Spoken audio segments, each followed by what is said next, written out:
चलिए आइए जो है कि बिना आपका समय लिए सीधे जो है कि हम शुरू करते हैं। तो सबसे पहले जो है कि आप अगर आप चाहे तो मोबाइल से भरना चाहते हो मोबाइल से भरिए और लैपटॉप से भरना चाहते हो तो लैपटॉप से भरिए। तो सबसे पहले आपको जाना होगा गूगल क्रोम पे ओपन कर लीजिए।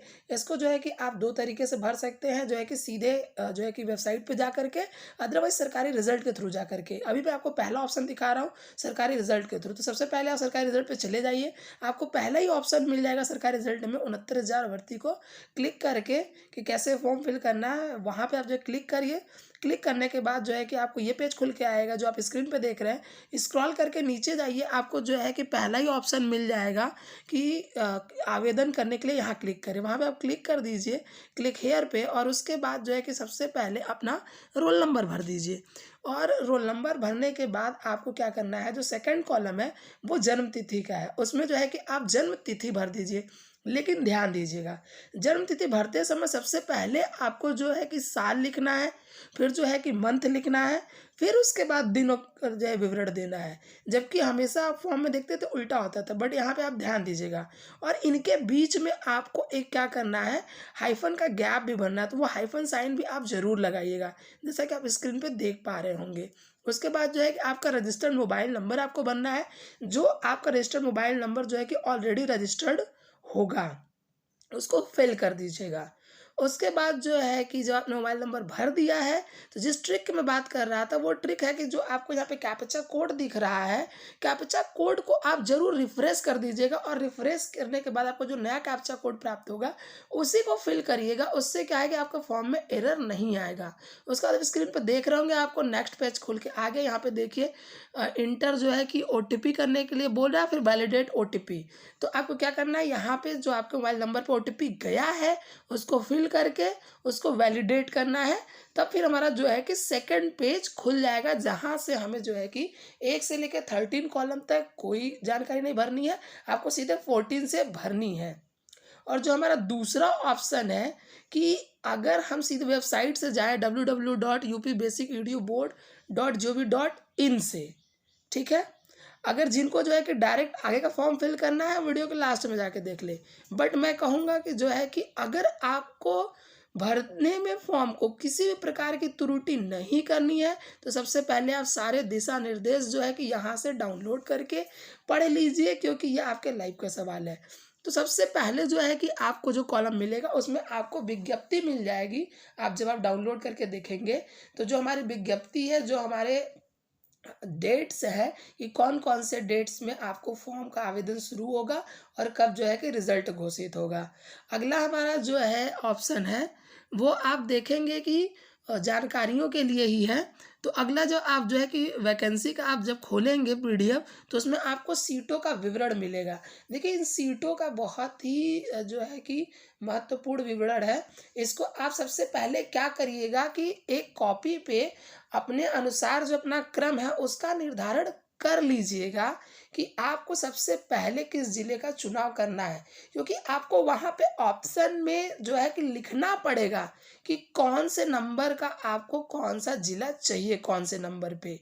तो इसलिए इसको जो है कि पहले आप रफली कर लीजिएगा। ये देखिए मैं आपको एक सामान्य जानकारी के तौर पे ये सारी चीज़ें दिखा दे रहा हूँ कि आप किसी प्रकार की त्रुटि ना करें। ये देखिए टेक्निकल जो है कि पॉइंट्स का PDF है, 3rd नंबर पे ये आपको मिलेगा। इसको भी आप डाउनलोड करके पढ़ लीजिएगा।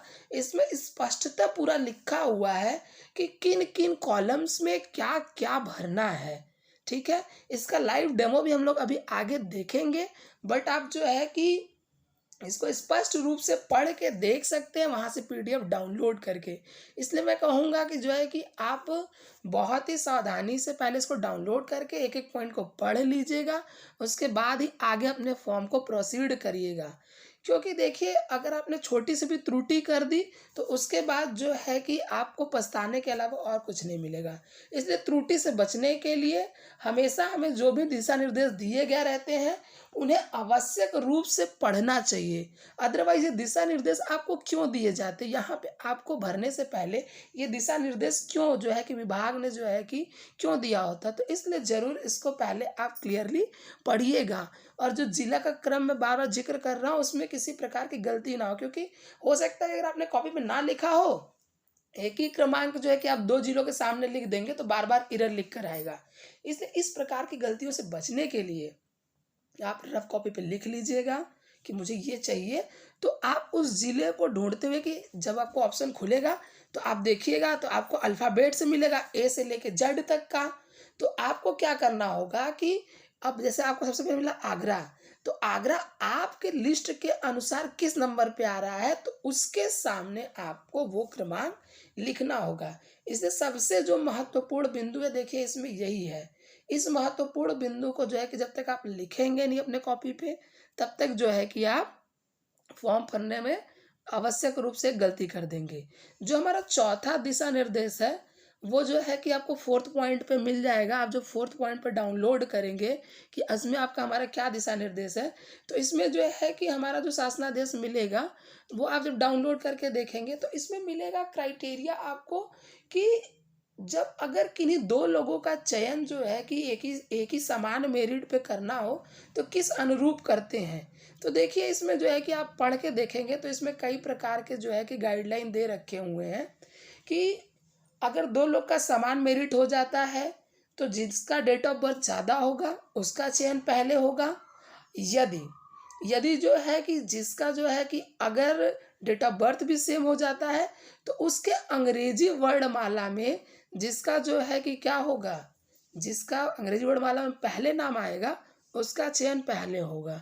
और जो है कि और भी अन्य तरीके की जानकारियाँ दी हुई कौन-कौन से आपको डॉक्यूमेंट जो है कि लगाने हैं, कि क्या-क्या चाहिए और किस प्रकार आपका गुणांक बनेगा। इसमें मेनली आपको गुणांक और ये डॉक्यूमेंट के बारे में मिलेगा इसमें।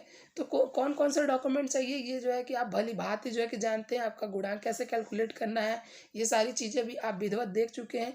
मेनली हम इसमें डिस्कस करेंगे जो है कि फॉर्म को कैसे फिल करना है। ये सारी बातें देखिए मैं जो है कि इसलिए कह रहा हूँ कि इन सारी चीज़ों को फॉर्म फिल करने से पहले ही आपको एक बार पढ़ना बहुत ही ज़रूरी है।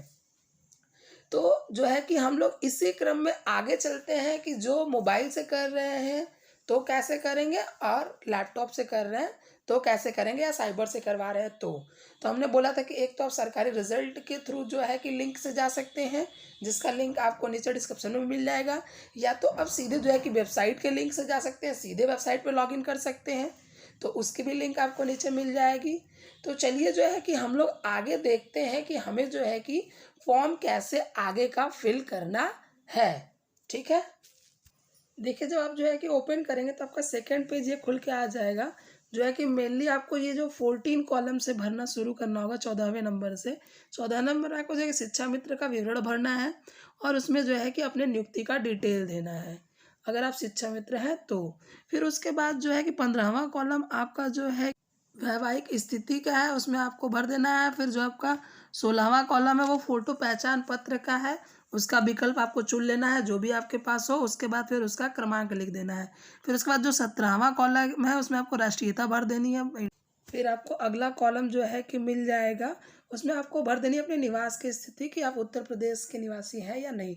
फिर उसके बाद आपको जो है कि मिल जाएगा आपको जिला वरीयता सूची क्रमांक। तो आप एक तरफ देख रहे होंगे कि वरीयता संख्या का जो कॉलम दिया हुआ है, और एक तरफ जो है कि जिले दिए हुए हैं।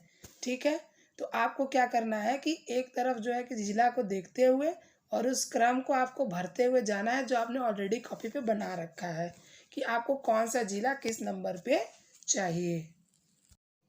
फिर अंत में आपको कैप्चा कोड मिलेगा, उसको बिना रिफ्रेश किए जो है कि फिल मत करिएगा। ये छोटा सा ट्रिक आपको देखेंगे कि आपके फॉर्म को एरर नहीं होने देगा, और आपका फॉर्म जो है कि फाइनली सबमिट हो जाएगा। धन्यवाद।